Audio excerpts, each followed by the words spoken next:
이 예배 가운데 하나님께서 우리와 함께 하시는 줄 믿습니다. 함께 하신 하나님께서 우리 각자에게 말씀하실 때 아멘으로 응답하고 삶에서 순종하는 은혜가 우리 모두에게 넘치길 주의 이름으로 축복합니다. 오늘은 부부에 관한 비밀이란 지하의 말씀을 나누겠습니다. 잘 아시는 대로 5월은 가정의 달입니다. 여러분 5월을 왜 가정의 달이라고 부르는지 이유를 혹시 아십니까? 1년 중 가장 좋은 계절이어서 가족과 함께 나가 추억을 만들기 가장 좋은 시기여서 그렇습니다. 더불어 가정과 관련된 기념일이 가장 많은 달이기 때문에 5월을 가정의 달이라고 합니다. 5월에는 가족과 관련된 법정 기념일이 4개나 있습니다. 2개는 우리가 익히 잘 아는 날입니다. 5월 5일 어린이날, 그리고 5월 8일 어버이날입니다. 나머지 2개는 무엇일까? 조금 생소하긴 한데, 세 번째는 5월 셋째 주 월요일을 성년의 날이라고 합니다. 올해는 5월 19일이 되는데요. 19세 청년들이 이 성년이 된 것을 축하해 주는 날입니다. 가족과 관련된 4번째 기념일이 무엇일까요? 힌트는 5월 21일입니다. 네. 그렇게 너무 쉽게 맞추시면 21일이 상징하는 의미가 있습니다. 둘이 하나가 되라는 뜻에서 나온 부부의 날입니다. 근데 개인적으로 놀랍게 생각되었습니다. 왜냐하면 이 부부의 날은 성경 말씀을 그대로 적용한 날인데 이것이 어떻게 대한민국 법정 기념일이 될 수 있었을까? 그 뒷 배경을 알아보았더니 참 흥미롭습니다. 권제도라는 목사님이 최초로 부부의 날을 정하고 자신이 개척한 교회에서 이 부부의 날을 시작했습니다. 고 목사님이 부부의 날을 시작하게 된 배경은 다소 가슴 아픕니다. 1995년 5월 5일 어린이날이었는데 텔레비전을 보고 있었습니다. 기자가 한 어린이에게 질문을 하는 장면이 나왔는데 오늘 어린이날인데 소원이 무엇인가요? 이 기자의 질문에 인터뷰 중인 어린이가 무엇이라고 답했을까요? 우리 엄마, 아빠와 함께 사는 거요. 참 가슴 아프고 마음이 먹먹해지는 우리의 현실을 보여줍니다. 이 어린아이의 대답에 고 목사님이 적지 않은 충격을 받고 무언가를 해야겠다 결심을 했습니다. 부부 관계를 강화하고 부부 간의 갈등을 어떻게든 줄여보자라는 취지에서 부부의 날을 불현듯 떠올리게 되었고 바로 행동으로 옮겼습니다. 1995년 2주 후가 5월 21일 주일이었는데 경상남도 창원에서 섬기던 작은 개척교회에서 이 주일 예배 때 부부의 날을 선포하고 메시지를 전했고 그와 관련해서 작은 이벤트를 가졌습니다. 여러분 이것이 부부의 날 시작이었습니다. 고 목사님 참 엉뚱한 면이 있습니다. 부부의 날을 개척교회에서 시작하면서 이것을 국가 기념일로 만들어야겠다라는 생각을 하게 되었는데 그것을 아내에게 또 나누었습니다. 여러분 아내의 반응이 어땠을까요? 당연히 웃죠. 정확히 말하면 아내가 비웃었습니다.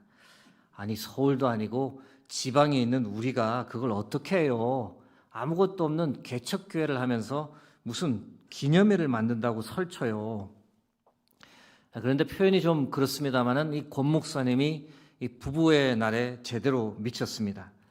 마치 이것을 자신의 사명처럼 생각하고 부부의 날을 홍보하려고 유인물을 만들어 거리에 나섰습니다.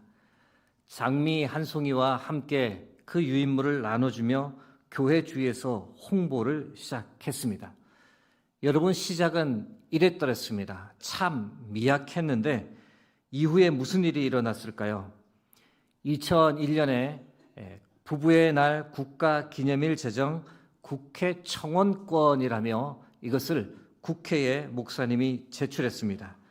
드디어 2007년에 국가기념일로 제정되었던 겁니다.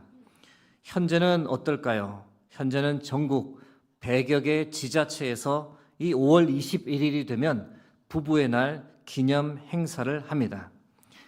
이분이 아내 유성숙 사모님 그리고 남편 권재도 목사님입니다. 올해 결혼한 지 33년 차 되는 부부입니다. 장미를 왜 물고 있는지 아시겠죠? 권 목사님 별명이 장미 목사입니다. 장미를 나눠주며 부부의 날 운동을 시작하다 보니 얻은 별명입니다. 권 목사님의 솔직한 고백인데 처음에 21이라는 날짜의 의미는 없었답니다.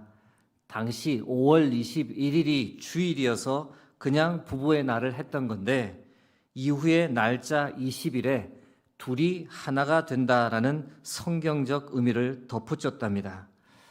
그런데 참 우연이라고 하기에는 너무도 큰 하나님의 섭리다라고 생각되어집니다. 사랑하는 성도 여러분, 여러분의 부부 관계는 요즘 어떻습니까? 평안하십니까? 한 연구소에서 작년 7월에 설문조사를 했습니다. 서울에 살고 있는 20세에서 64세의 기혼자 1,574명에게 결혼에 관해 물었습니다. 첫 번째 질문은 당신은 지금 결혼 생활에 만족하십니까? 라는 질문이었는데 여러분 어떻게 응답했을까요? 10점 만점에 그래도 전체 평균 7.4점이 나왔습니다. 나쁘지는 않습니다.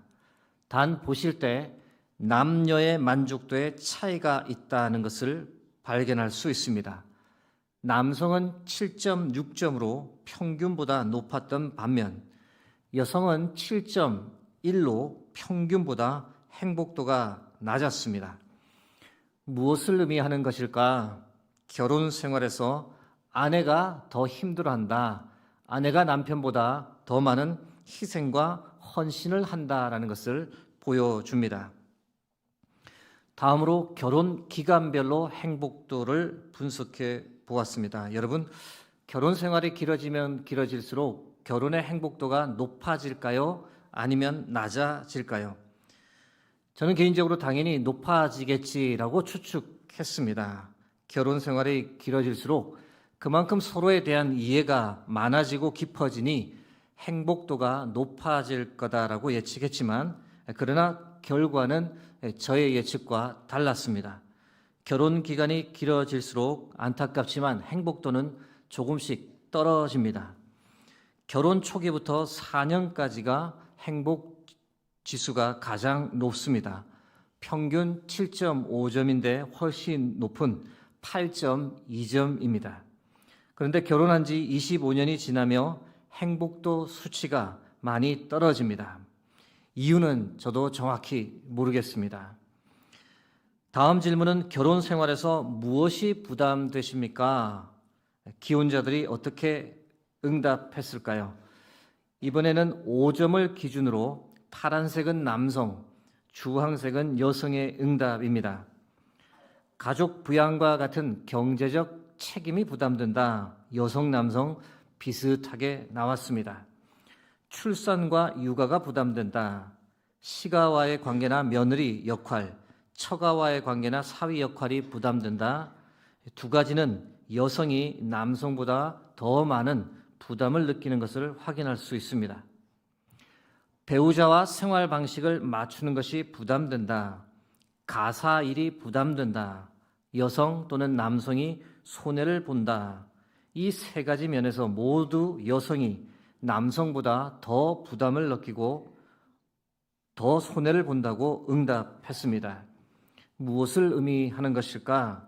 결혼 생활을 하면서 아내가 남편보다 더 힘들어한다라는 사실을 발견할 수 있습니다. 마지막 질문은 지난 1년간 부부 갈등으로 이혼을 생각해 본 적이 있습니까? 라는 질문이었습니다.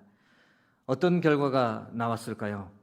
한편으로는 긍정적입니다. 파란색을 보시면 그래도 전체 응답자 중 73%는 이혼 생각을 한 적이 없다라고 답했는데, 그러나 주황색을 보시면 전체 응답자 중 27%, 기혼자 4명 중 1명이 이혼에 대한 생각을 한 적이 있다는 응답을 했습니다. 수치가 상당히 높다는 생각을 지울 수가 없습니다. 질문을 하나 드립니다. 여러분, 주 1세기 사도 바울이 살았던 그 시대 부부는 어떠했을까요? 지금보다 더 행복했을까요? 아니면 지금보다 더 불행했을까요? 정확히 알 수는 없으나 확실한 것은 그때도 부부 관계에 문제가 많았다는 겁니다. 심지어 믿음 생활을 하는 그리스도 부부라 할지라도 많은 문제를 가지고 있었습니다.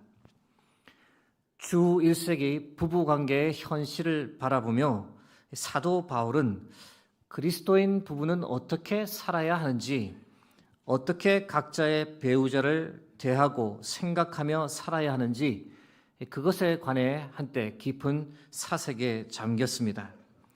하나님께서 원하시는 가장 이상적인 부부의 모델이 무엇일까?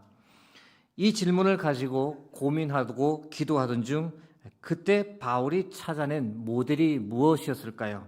바로 예수 그리스도와 교회의 관계 모델이었습니다. 바울은 이것을 발견하고 이것을 비밀이라고 오늘 본문에 써둡니다. 에베소서 5장 31절에서 32절 말씀입니다. 그러므로 사람이 부모를 떠나 그의 아내와 합하여 그 둘이 한 육체가 될지니 이 비밀이 크도다. 나는 그리스도와 교회에 대하여 말하노라. 바울은 그리스도와 교회라는 가장 이상적인 모델을 바탕으로 믿음의 부부들에게 메시지를 전하고 있습니다. 바울은 아내에게 그리고 남편에게 과연 무엇이라고 말하고 있을까요? 먼저 아내에게 전하는 메시지입니다. 바울이 아내에게 전하는 메시지 첫 번째는 남편에게 복종하라는 겁니다. 에베소서 5장 22절에서 24절 말씀 다시 한번 합독하겠습니다. 아내들이여 자기 남편에게 복종하기를 주께 하듯 하라. 이는 남편이 아내의 머리됨이 그리스도께서 교회의 머리됨과 같음이 그가 바로 몸의 구주시니라. 그러므로 교회가 그리스도에게 하듯 아내들도 범사에 자기 남편에게 복종할지니라. 여성 여러분, 이 본문 어떻게 받아들여지십니까? 아멘으로 받아들여지십니까? 아니면 노멘이 나오십니까? 제 개인적으로도 이 복종이라는 단어가 좀 강하다는 생각이 들긴 합니다. 왜냐하면 복종이란 남의 명령이나 의사를 그대로 따라서 쫓는다라는 뜻이기 때문입니다. 마치 노예가 주인을 향해 가지는 자세 같고 현대에서는 주로 군에서 사용하는 용어입니다. 내 의지와 상관없이 싫든 좋든 다른 생각하지 말고 무조건 따라야 한다는 뜻인데 상당히 거부감을 느끼게 되는 용어입니다. 복종이란 단어는 오늘을 사는 젊은 부부에게 결코 적용할 수 없는 단어입니다. 요즘 신세대 부부는 서로 복종할 것을 기대하지도 않을 뿐더러 오히려 계약 관계에 가까운 그런 부부 관계를 유지하는 시대이기 때문입니다. 복종을 언급하는 오늘 본문 읽고 나면 여성들의 반응은 대체적으로 두 가지입니다. 하나는 이 말씀은 좀 시대착오적이다라고 반응합니다. 고대에 여성의 인권이 철저히 무시되던 시대, 그런 배경하에서 선포되었던 말씀이다. 오늘날에 적용하기는 힘들다라는 겁니다.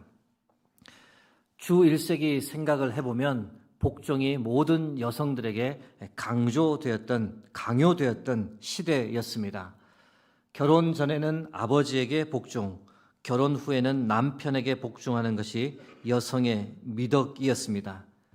로마 시대 여성을 생각해 보면 투표권은 없었고 공직에 나올 수도 없었고 법정 증인으로 설 수도 없었던 시대였습니다.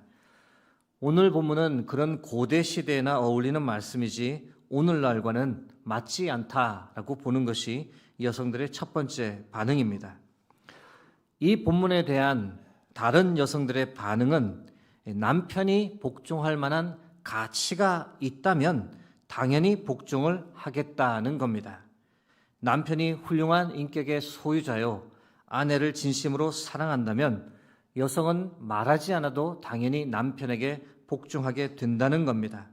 그런데 살아보니 남편이 너무 자기중심적이고 힘 좀 강하다고 협박하고 고함을 지르고 힘든 일은 전부 아내에게 시키는 등 너무 실망스러운 사람이라면 그런 사람에게 아내가 일방적으로 복종하는 것은 옳지 않다라고 주장합니다. 이 또한 타당한 주장입니다. 그런데 사도 바울은 아내들에게, 여성들에게 더 큰 도전을 던집니다. 복종이라는 단어만 들어도 마음이 어려운데 한 걸음 더 들어가 바울이 무엇이라고 말합니까? 죽게 하듯 남편에게 복종하라는 겁니다. 22절 말씀 다시 보겠습니다. 아내들이여 자기 남편에게 복종하기를 죽게 하듯 하라. 24절에서는 같은 의미를 조금 풀어서 설명합니다. 그러므로 교회가 그리스도에게 하듯 아내들도 범사에 자기 남편에게 복종할지니라. 복종도 마음이 어려운데 죽게 하듯 하라니, 여러분 생각해보면 복종은 싫더라도 흉내는 낼 수 있습니다. 그러나 죽게 하듯 하는 것은 흉내내기가 힘듭니다. 마음의 진정성이 없으면 결코 나올 수 없는 행동이기 때문입니다. 아내 여러분, 여성 여러분, 죽게 복종하라는 이 말씀 동의가 되십니까? 이것을 실천하는 것이 가능하시겠습니까? 이어서 남편에게 전하는 바울의 메시지를 보겠습니다. 아내보다 더 많은 것을 바울은 남편에게 명령합니다. 아내에게는 단 한 가지, 죽게 하듯 남편에게 복종할 것 한 가지만 말했지만 남편에게는 여러 가지를 말합니다. 가장 먼저 무엇이라고 말하고 있을까? 남편에게도 아내에게 복종할 것을 사도 바울은 분명히 말합니다. 어디에 그런 메시지가 있냐라고 궁금해 하실 텐데 오늘 읽은 본문 바로 앞 에베소서 5장 21절 말씀입니다. 그리스도를 경외함으로 피차 복종하라.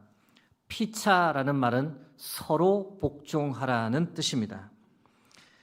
이제 아내분들, 여성분들 마음에 큰 은혜가 임할 줄 믿습니다. 그래야지. 그래야 공평하지. 복종은 아내에게만 요구되는 것이 아니라 남편에게도 동일하게 요구되는 덕목입니다. 특별히 믿음의 사람이라면, 예수 그리스도를 믿고 예수님을 경외하는 사람이라면 피차 복종하며 사는 것이 하나님의 뜻이다라고 바울이 말합니다. 당시 고대 사회를 생각하면 바울의 이 말 아주 파격적인 발언입니다. 파격적인 것에서 더 나아가 혁명적인 발언이다라고 말할 수 있습니다. 여성을 단순한 소유물로 여기던 시대에, 여성의 인권이 거의 없던 시대에 남성에게, 여성에게 복종하라는 이 바울의 메시지, 과연 믿음이 없는 세상에서는 어떻게 받아들였을까요? 남성들이 결코 받아들일 수 없는 메시지였습니다. 여러분, 여성이 남성에게 복종하는 것보다 남성이 여성에게 복종하기가 훨씬 더 힘듭니다. 이유가 무엇일까요? 남성에게는 힘이 있기 때문에, 고대에는 여성보다 훨씬 더 우월한 위치에 있었기 때문에 여성에게 복종하라는 메시지는 결코 받아들일 수 없는 요구였습니다. 그런데 바울은 예수 그리스도를 통해서 부부 관계를 완전히 새롭게 정립했던 겁니다. 여성과 남성의 관계를 예수 그리스도를 통해 새롭게 보아야 한다라고 선포했습니다. 적어도 세상은 그럴 수 없지만 믿음을 가진 사람이라면, 예수님을 경외하는 사람이라면 피차 복종하는 것이 맞다라고 이미 2000년 전에 사도 바울이 선포했습니다. 여기서 우리는 이 바울이 사용하는 복종이라는 단어의 의미가 우리가 현재 아는 것과 조금 다를 수 있다라고 깨닫게 됩니다. 복종은 말씀드린 대로 남의 명령이나 의사를 그대로 따라 쫓는다는 뜻인데, 바울이 사용하는 복종의 의미는 조금 다르다는 겁니다. 바울이 말하는 복종의 뜻, 과연 어떻게 정의할 수 있을까요? 자발적으로 상대방보다 아래에서 섬긴다라는 뜻으로 볼 수 있습니다.